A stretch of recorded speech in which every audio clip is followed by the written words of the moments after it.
ಇಷ್ಟೊತ್ತು ನಾವು ನೋಡಿದ್ವಿ ಪಾತ್ರಧಾರಿಗಳಿಗೆ ಒಂದು ಗೌರವ ಕಾಣಿಕೆಯನ್ನು ಅರ್ಪಿಸಿದ್ರು. 13, 14 ಹಾಗೂ 16 ಈ ವಾರದಲ್ಲೇ 3 ದಿನಗಳ ಕಾಲ ಪ್ರದರ್ಶನ ನಡೀತಾ ಇದೆ ಬರೋ ವಾರದಲ್ಲಿ. ಹಾಗಾಗಿ ಅದಕ್ಕೆ ಸಂಬಂಧಪಟ್ಟ ಹಾಗೆ ಟಿಕೆಟ್ಗಳು ಸಹ ಲಭ್ಯ ಇದೆ. ಈಗಾಗಲೇ ಅಟೆಂಡ್ ಕಾರ್ಯಕ್ಕೆ ಅವರು ಹೇಳಿದ ಹಾಗೆ ಆದಷ್ಟು ಬೇಗ ನಿಮ್ಮ ಸೀಟ್ಗಳನ್ನು ಕಾಯ್ದಿರಿಸಿಕೊಳ್ಳಿ ಅಂತ ಅವ್ರು ಹೇಳಿದ್ರು. ಅದನ್ನು ಮಾಡ್ಬೋದು. ಹಾಗೆಯೇ ಈ ಪುಸ್ತಕ ಸಹ ರಿಯಾಯಿತಿ ದರದಲ್ಲಿ ಮಾರಾಟಕ್ಕೆ ಲಭ್ಯ ಇದೆ. ಈಗ ನಮ್ಮನ್ನೆಲ್ಲ ಉದ್ದೇಶಿಸಿ ಮಾತಾಡಬೇಕು ಅಂತ ಹಿರಿಯರಾದ ಶ್ರೀಯುತ ವೆಂಕಟರಾಮ ಅವರನ್ನು ನಾನು ಕೇಳ್ಕೊಳ್ತೀನಿ.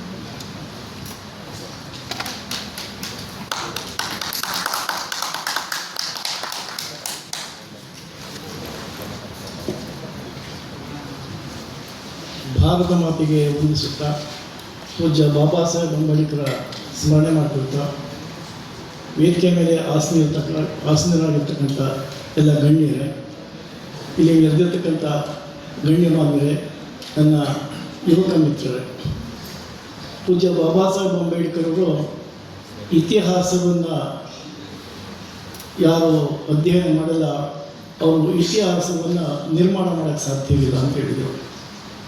ಹಾಗೆ ಈ ನಿಜ ಮಹಾತ್ಮ ಬಾಬಾ ಸಾಹೇಬ್ ಅಂಬೇಡ್ಕರ್ದು ಒಂದು ಇತಿಹಾಸ ಪುಸ್ತಕವೇ ಇದು. ಸೊ ಈಗಾಗಲೇ ವಾದಿರಾಜು ಭಾಳ ಸೂಕ್ಷ್ಮವಾಗಿ ಪುಸ್ತಕದ ವಿಮರ್ಶೆಯನ್ನು ಮಾಡಿದರೆ, ಪುಸ್ತಕದ ವಿಮರ್ಶೆಯನ್ನು ಕೇಳ್ತಿದ್ರೆ ವ್ಯಕ್ತಿಗಳ ಬಗ್ಗೆ ಮತ್ತು ಮಹಾತ್ಮರ ಬಗ್ಗೆ ಒಂದು ಜಿಜ್ಞಾಸೆಯೂ ಸಹ ಬಂದ್ಬಿಡುತ್ತೆ. ಆದರೆ ಸೂಕ್ಷ್ಮವಾಗಿ ವಿಷಯಗಳನ್ನು ಅರ್ಥ ಮಾಡಿಕೊಂಡು ನಾವು ಆ ಸೂಕ್ಷ್ಮತೆಯನ್ನು ಯಾವ ರೀತಿ ನಮ್ಮ ಮುಂದಿನ ಪೀಳಿಗೆಗೆ ಅದನ್ನು ತಲುಪಿಸಬೇಕು, ಹೇಗೆ ತಪ್ಪುಗಳನ್ನು ಅರ್ಥ ಮಾಡಿಕೊಂಡು ಅದನ್ನು ಮುಂದುವರಿಸ್ಕೊಂಡು ಆ ತಪ್ಪುಗಳನ್ನು ಸರಿ ಮಾಡ್ಕೊಂಡು ಹೋಗಬೇಕು ಅನ್ನೋದೇ ಮುಖ್ಯವಾದಂಥ ಉದ್ದೇಶ ಅಂತ ನಾನು ಅಂದ್ಕೊಂಡಿದ್ದೀನಿ. ಹೀಗಾಗಿ ಇವತ್ತು ಸಮಾಜ ನಾವು ಎಷ್ಟು ದಿವಸ ಇರ್ತೀವೋ, 100 ವರ್ಷ ಇರ್ತೀವೋ, 120 ವರ್ಷ ಇರ್ತೀವೋ, ಅದಕ್ಕಿಂತ ಜಾಸ್ತಿ ಇರೋಕ್ಕೆ ಸಾಧ್ಯವಿಲ್ಲ. ನಾವೆಲ್ಲ ಈ ಸಮಾಜ ಇನ್ನೂ ಮುಂದುವರ್ಕೊಂಡು ಹೋಗಬೇಕಾಗುತ್ತೆ. ಇದು ಹಾಗೆ ಸರಿಯಾದಂಥ ದಿಕ್ಕಲ್ಲಿ ಸಮಾಜ ಹೋಗಬೇಕು. ಹೀಗಾಗಿ ಅನೇಕ ಪ್ರಯತ್ನಗಳನ್ನು ರಾಷ್ಟ್ರೀಯ ಸ್ವಯಂ ಸೇವಕ ಸಂಘಟನೆ ಮೂಲಕ ನಾವು ಸಾಮರಸ್ಯದ ಮೂಲಕ ನಾವು ಮಾಡ್ತಾ ಬರ್ತಿದ್ವಿ. ನಾವು ಅನೇಕ ರೀತಿ ಬದಲಾವಣೆ ಮಾಡಿದ್ವಿ.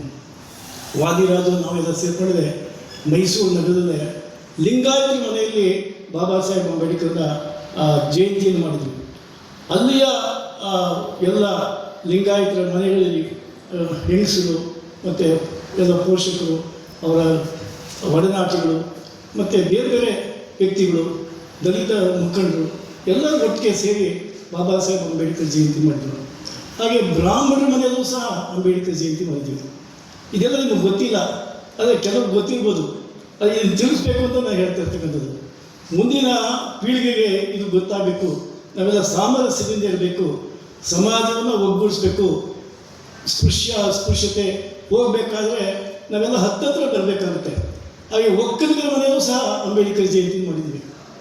ಅವರೆಲ್ಲ ಬಂದು ಒಟ್ಟಿಗೆ ಸೇರಿದ್ರೆ ನಾವು ಆ ವಿಷಯವನ್ನು ಅಂಬೇಡ್ಕರ್ ಏನು ಚಿಂತನೆ ಇತ್ತು, ಅವ್ರು ಏನೇನು ಮಾಡ್ಕೊಂಬಂದಿದ್ದಾರೆ, ಇಡೀ ಸಮಾಜಕ್ಕೆ ಹೇಗೆ ಅವರು ನಮಗೆಲ್ಲ ಸಂದೇಶವನ್ನು ಕೊಟ್ಟಿದ್ದಾರೆ ಅಂತ. ಹಾಗೆ ಕುರುಬರ ಮನೆಯಲ್ಲೂ ಸಹ ಮಾಡಿದ್ವಿ. ಈಗ ಎಲ್ಲ ಜಾತಿ ಮನೆಗಳಲ್ಲೂ ಸಹ ಅಂಬೇಡ್ಕರ್ ಜಯಂತಿ ಮಾಡಿದ್ವಿ. ಇದು ಮುಂದುವರ್ಸ್ಕೊಂಡು ಹೋಗಬೇಕು. ಈಗ ಅಂಬೇಡ್ಕರ್ನ ನಾವು ಕೇವಲ ಯಾವುದೋ ಒಂದು ಜಾತಿಗೆ ಸೀಮಿತ ಮಾಡಬಾರ್ದು. ಜಾತಿಗೆ ಸೀಮಿತ ಮಾಡಿದ್ರೆ ಅವ್ರು ಮಹಾಪುರುಷರಾಗಕ್ಕೆ ಸಾಧ್ಯವಿಲ್ಲ. ಗಾಂಧೀಜಿನ ಎಂದೂ ಸಹ ನಾವು ಜಾತಿಯಿಂದ ನೋಡಕ್ಕೆ ಹೋಗಲ್ಲ, ವಿವೇಕಾನಂದ ಜಾತಿಯಿಂದ ನೋಡಕ್ಕೆ ಹೋಗಲ್ಲ. ಅವ್ರು ಮಹಾಪುರುಷರು, ಅವ್ರು ಹೇಳಿದಂಥ ಸತ್ಯ ಸಂಗತಿಗಳು ಇದು ಸತ್ಯ ಅಂದ್ಕೊಂಡು ಅವರು ಮಹಾಪುರುಷರು ಅಂತ ನಾವು ಬಿಂಬಿಸ್ಕೊತೀವಿ. ಆದರೆ ಅಂಬೇಡ್ಕರ್ನ ನಾವು ಜಾತಿಯಿಂದ ನೋಡಬಾರ್ದು ಅಂತ ನನ್ನ ಮನವಿ. ಅವರು ಒಬ್ಬ ರಾಷ್ಟ್ರ ಪುರುಷ, ಅವರು ಮಹಾಪುರುಷ. ಈ ಸೂರ್ಯ ಚಂದ್ರ ಇರೋವರೆಗೂ ಸಹ ಅಂಬೇಡ್ಕರ್ ಹೆಸರು ಇದ್ದೇ ಇರುತ್ತೆ ಅಂತ ಹೇಳಿ.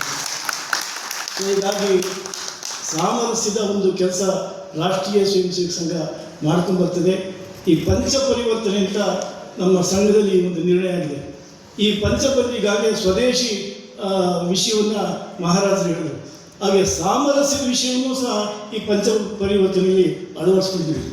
ಈ ಪಂಚಪರಿವರ್ತನೆಯಲ್ಲಿ ಮೇಲು ಕೀಳು ಅಸ್ಪೃಶ್ಯತೆ ಇದು ಗ್ರಾಮಾಂತರಗಳಲ್ಲಿ ಇವತ್ತು ಸಹ ಜೀವಂತವಾಗಿದೆ. ಅದು ಹೋಗ್ಲಾಡಿಸ್ಬೇಕಾದ್ರೆ ನಾವು ಹತ್ತತ್ರ ತರಿಸ್ಬೇಕು. ಎಲ್ಲರೂ ಜೋಡಿಸ್ಬೇಕಾಗುತ್ತೆ. ಜೋಡಿಸಿ ಅವ್ರಿಗೆ ಇದೆಲ್ಲವೂ ಸಹ ಮನವರಿಕೆ ಮಾಡಬೇಕು ಅನ್ನೋದೇ ಉದ್ದೇಶ. ಹೀಗಾಗಿ ಇಡೀ ಭಾರತ ಖಂಡದಲ್ಲಿರ್ತಕ್ಕಂಥ 4-5 ಲಕ್ಷ ಗ್ರಾಮಗಳಲ್ಲಿ ಈ ವಿಷಯವನ್ನು ತಗೊಂಡೋಗ್ತಿದ್ವಿ. ತಗೊಂಡೋಗಿ ಅವ್ರಿಗೆಲ್ಲರೂ ಸಹ ತಿಳಿಸ್ತಾ ಇದ್ವಿ. ಇದನ್ನ ಒಟ್ಟೊಟ್ಟಿಗೆ ಸೇರಿಸ್ತಿದ್ವಿ. ಅನೇಕ ಮಂದಿರಗಳಿಗೆ ಪ್ರವೇಶ ಇರಲಿಲ್ಲ.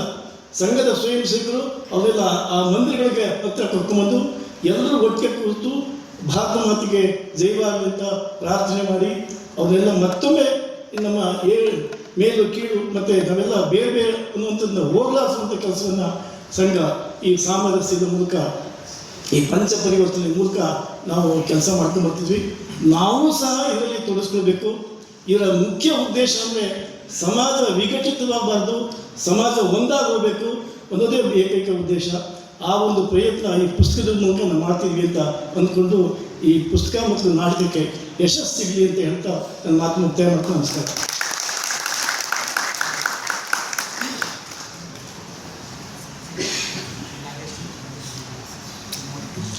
ಧನ್ಯವಾದಗಳು ವೆಂಕಟರಾಮ್ ಅವರೇ.